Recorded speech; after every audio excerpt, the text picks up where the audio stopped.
Prophet ﷺ went past something which looked like, it was like an oven. This was like an oven.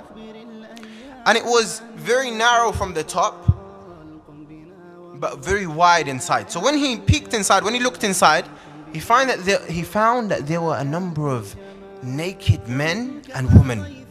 And underneath them, there was a fire which would just flare up, and it would take them, it would rocket them up until they nearly flew out. And they'll be screaming.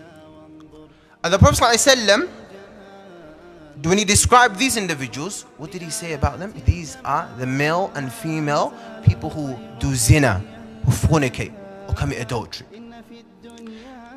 And then he came across another two men.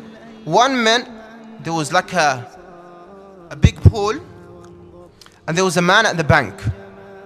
The individual who was in the middle, there was one man who was swimming, and there was one man on the shore, like on the bank.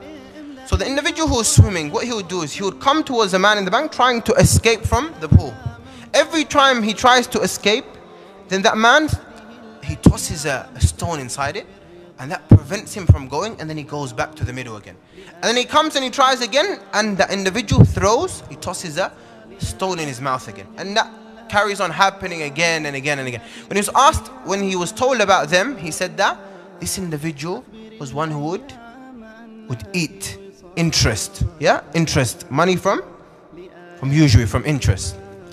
And then there was others as well that he came across. From them, there were those who he saw that it's like their tongues were there were scissors made of fire placed, taken onto their lips.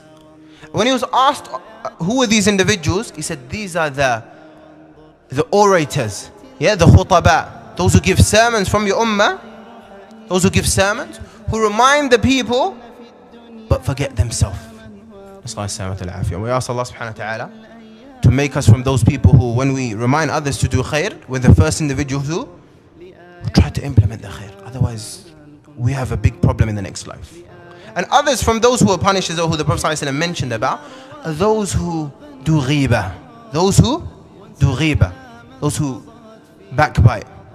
And also those who spread rumors. And they like to create enmity and friction amongst the Muslims. Those who like to create enmity. They'll tell this person, oh, this person said so. They'll come to Muhammad and they'll say, maybe it's a relative, maybe a friend or some other person. This guy speaks ill of you. And he's come to this person, say, this guy speaks ill of you, to create enmity and grudges between people. This is a type of namima. And also from them that he mentioned are those who are not careful when they use the bathroom. They're not careful. So when they use the bathroom, they just get out, and maybe if urine's all over them, they're not really fussed. They don't really classify this to be something very important. They're not really concerned about how clean they are. So all of these individuals, they will be punished in the grave.